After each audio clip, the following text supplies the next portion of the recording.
O Novo Testamento. Bíblia na linguagem de hoje. O livro de Atos, capítulo 3. Certo dia de tarde, Pedro e João estavam indo ao templo para a oração das 3 horas. Estava ali um homem que tinha nascido coxo. Todos os dias ele era levado para um dos portões do templo, chamado Portão Formoso ou Porta Formosa, a fim de pedir esmolas às pessoas que entravam no pátio do templo. Quando o coxo viu Pedro e João entrando, pediu uma esmola. Eles olharam firmemente para ele e Pedro disse: "Olhe para nós." O homem olhou para eles, esperando receber alguma coisa. Então Pedro disse: "Não tenho nenhum dinheiro, mas o que tenho eu lhe dou. Pelo poder do nome de Jesus Cristo de Nazaré, levante-se e ande." Em seguida, Pedro pegou a mão direita do homem e o ajudou a se levantar.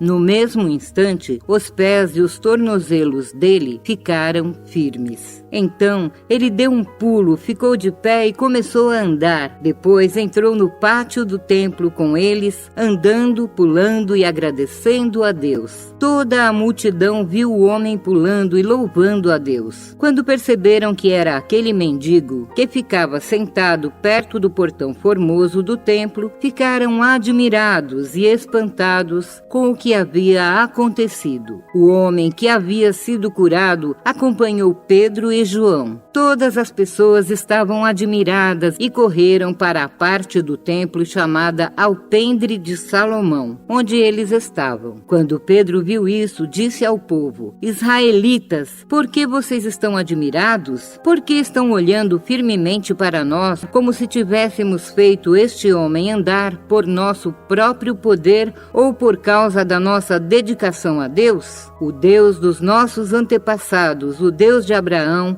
o Deus de Isaque e o Deus de Jacó, foi quem deu glória ao seu servo Jesus. Mas vocês o entregaram às autoridades e o rejeitaram diante de Pilatos. E, quando ele resolveu soltá-los, vocês não quiseram. Jesus era bom e dedicado a Deus, mas vocês o rejeitaram. Em vez de pedirem a liberdade para ele, pediram que Pilatos soltasse um criminoso. Assim, vocês mataram o autor da vida, mas Deus o ressuscitou, e nós somos testemunhas disso. Foi pelo poder do nome de Jesus que deu força a este homem. O que vocês estão vendo e sabendo foi feito pela fé no seu nome, pois foi a fé em Jesus Cristo que curou este homem em frente a todos vocês. Agora, meus irmãos, eu sei que o que vocês e os líderes fizeram com Jesus foi sem saber o que estavam fazendo. Mas Deus cumpriu o que se havia anunciado há muito tempo pelos profetas, isto é, que o Messias que ele escolheu tinha que sofrer. Portanto, arrependam-se, voltem-se para Deus,